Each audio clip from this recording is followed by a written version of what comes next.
Hey everyone, and welcome back. We're diving into a topic that, well, it might seem kind of heavy at first glance, natural disasters. But stick with us, okay? Because it's going to get really interesting, especially if you're learning English along the way. Absolutely. See, we're looking at some serious flooding that happened over in Kentucky. Just imagine thousands of people impacted evacuations' daily life, totally disrupted. Nature can be pretty powerful, right? It sure can. And this particular event, the flooding in Kentucky, it really gives us a chance to explore different aspects of language and culture, in a really real way. Totally. So before we jump into all the vocab and grammar, can you give us the rundown of what happened in Kentucky, just the basics? Sure. Kentucky got hit with, well, days and days of really intense rain, and that much rain, it caused the rivers to overflow. And that led to, well, widespread flooding across the whole state. Think about the impact, right? Homes underwater, businesses underwater. Roads were closed because they were impassable. Lots of people had to leave their homes just to stay safe. Okay, so we've got this picture of just tons of water, way more than usual, causing all these problems. Now let's focus on some key vocabulary here. The kind of words you might hear or read when you're learning about flooding or other natural disasters. Want to repeat each word after me. Ready? First word is flooding. Flooding. Great. Flooding is what happens when water covers land that is normally dry. Simple as that. So we could say, the flooding caused significant damage. Repeat that. The flooding caused significant damage. The flooding caused significant damage. Perfect. Next word, evacuation. Say it with me. Evacuation. Evacuation. Good. An evacuation is when people have to leave a dangerous area. Like, the authorities ordered an evacuation of the town because of the rising water. Let's say that together. The authorities ordered an evacuation of the town because of the rising water. The authorities ordered an evacuation of the town because of the rising water. Exactly. Okay, next up we have relief efforts. Repeat after me. Relief efforts. Relief effort. Relief efforts are the actions taken to help people after a disaster. So we could say local organizations are coordinating relief efforts to provide food, shelter, and medical care to those affected by the flooding. Altogether now, local organizations are coordinating relief efforts to provide food, shelter, and medical care to those affected by the flooding. Local organizations are coordinating relief efforts to provide food, shelter, and medical care to those affected by the flooding. You got it. Now let's try infrastructure. Give it a shot. Infrastructure. Infrastructure. Infrastructure refers to the essential systems that a community needs, like roads, bridges, power lines, water systems, things like that. You might hear something like, the flooding damaged the town's infrastructure, leaving many without electricity or clean water. Let's say it together. The flooding damaged the town's infrastructure, leaving many without electricity or clean water. The flooding damaged the town's infrastructure, leaving many without electricity or clean water. Well done. Our last vocabulary word for now is recovery. Say it with me. Recovery. Recovery. Recovery is the process of getting things back to normal after a disaster. And that could take a long time. We could use it in a sentence like, the recovery from the flooding will require significant time and resources. Your turn. The recovery from the flooding will require significant time and resources. The recovery from the flooding will require significant time and resources. Excellent. Now that we've gone over some important vocabulary, let's switch gears and take a look at a grammar point that pops up all the time when we talk about news and events. Yeah, this one's especially important for how we talk about situations like the flooding in Kentucky. I'm talking about the passive voice. Okay, the passive voice. Can you break that down for us? Why is it so important, especially for those of us who are still learning the ropes of English? Of course. The passive voice puts the emphasis on the action itself, not who did it. And it's used all the time in news reports because the focus is on the event, right? For instance, instead of saying, heavy rains flooded the town, you're more likely to hear, the town was flooded. That way, the focus is on what happened to the town. Interesting. So the passive voice shines a light on the event itself, on what happened. Exactly. And another place you'll see the passive voice a lot is in conditional sentences. When you're talking about what might happen, potential consequences and stuff. Gotcha. Could you give us an example, something related to the flooding? Sure thing. You might hear if it rains heavily again, the rivers could overflow. The focus there is on that potential outcome, the overflowing rivers, not on what's making the rain happen. That makes sense. So with the passive voice, we can talk about what's already happened and what might happen. Exactly. It's super versatile. Awesome. So we've learned about the flooding in Kentucky, practiced some key vocabulary, and even tackled the passive voice. But there's more to this story, right? This event also tells us something about American culture itself. We'll get into that right after this. That's right. When we look at how, communities respond to crises like this, we can see some interesting patterns and values. So it's not just about the flooding itself, but about how people react and come together. Exactly. And one thing that really stands out in American culture is this whole idea of community resilience. Resilience, ability to bounce back.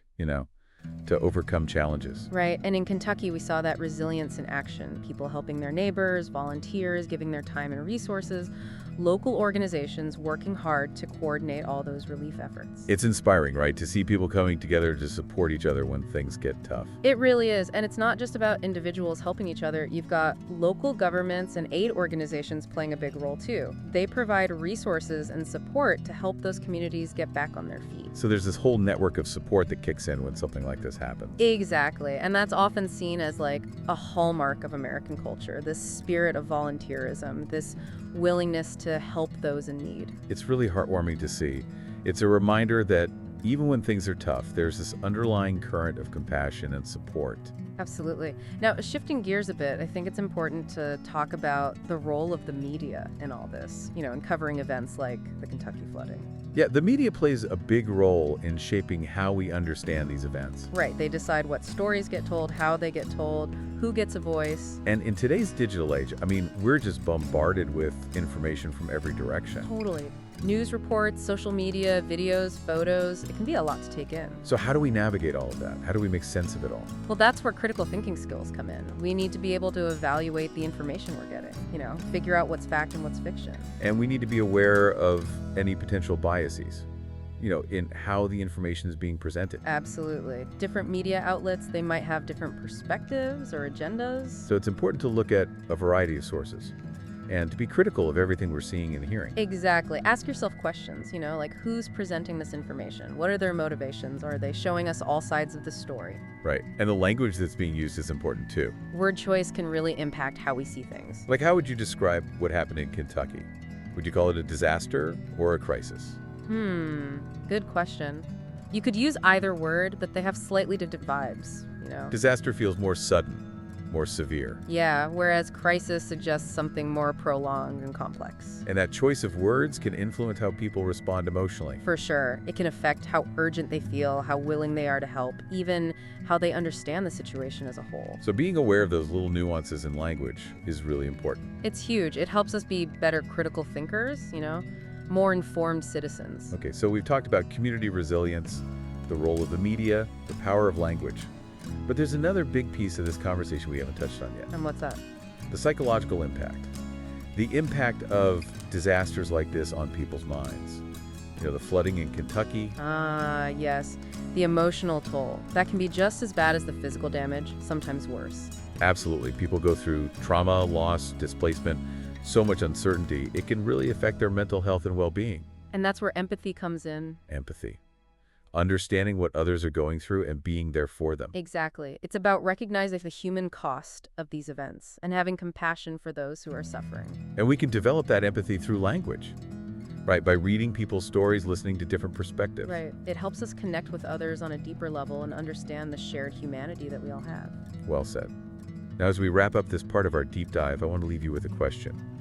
How can we, as individuals, as a global community, support those affected by disasters like the flooding in Kentucky? That's a big question, right?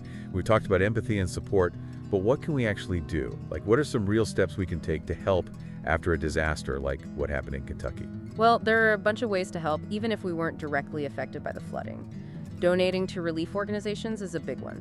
Right, the organizations that are right there on the ground, providing supplies, shelter, medical care, all that. Exactly. They usually have the resources and the network to get help to those who need it most.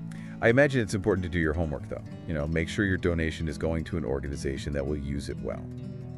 A trustworthy one. Yeah, for sure. Transparency and accountability are so important. Look for organizations with a good track record, a clear mission. You can usually find that info on their website. What about volunteering? Is that a good way to help? Oh, definitely. Lots of organizations depend on volunteers to get things done. So even if you can't give money, you can give your time and skills. Exactly. And there are so many ways to volunteer. Some people might help with handing out supplies. Others might offer emotional support. Some might help with rebuilding. It really depends on the organization and the needs. Sounds like there's something for everyone who wants to pitch in. There really is. And even if you can't donate or volunteer directly, you can still do stuff. Like what? Well, spreading the word is huge.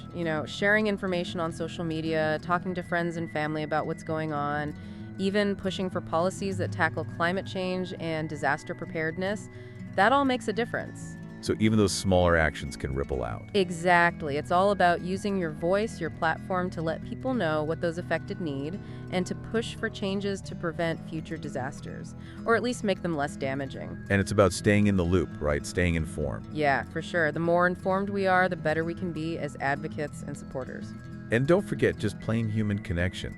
Reaching out to anyone you know who might have been affected, listening to them, sending a message of support.